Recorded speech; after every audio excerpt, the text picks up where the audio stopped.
বাংলাদেশ সনাতন party BSP Chittagong মহানগর চান্দগাঁও থানার কমিটির সম্মানিত সিনিয়র যুগ্ম সাধারণ সম্পাদক পলাশ দোয়ের ছোট বোন সুবর্ণা দো আজ রাত প্রায় ৮ কোটিকায় চিরকুট লিখে আত্মহত্যার মাধ্যমে করুণ মৃত্যুবরণ করেছেন।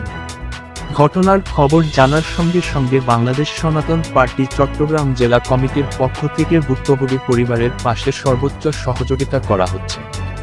বর্তমানে রাত ১টা পর্যন্ত আমাদের নেতৃবৃন্দ থানায় অবস্থান করছেন। প্রাপ্ত তথ্যে জানা যায়, সুবর্ণার লেখা চিরকুটে তার উপর হওয়া অমানবিক নির্যাতনের বর্ণনা উঠে এসেছে। এতে স্পষ্ট হয়েছে, একটি মেয়ের বিয়ে দেওয়া উচিত মানুষের সাথে, টাকার সাথে নয়। বাংলাদেশ সনাতন পার্টি জানাচ্ছে, আমরা এখনও তদন্ত প্রক্রিয়ায় রয়েছি। পরবর্তীতে বিস্তারিত আপডেট জানানো হবে। সুবর্ণার মৃত্যুর জন্য দায়ীদের সর্বোচ্চ শাস্তি নিশ্চিত করতে যা করার তাই করা হবে। বর্তমানে সুবর্ণার স্বামী পলাতক রয়েছে। বাংলাদেশ সনাতন পার্টি সুবর্ণার হত্যার শান্তি কামনা করছে এবং শোকসন্তপ্ত পরিবারের প্রতি গভীর সমবেদনা জ্ঞাপন করছে।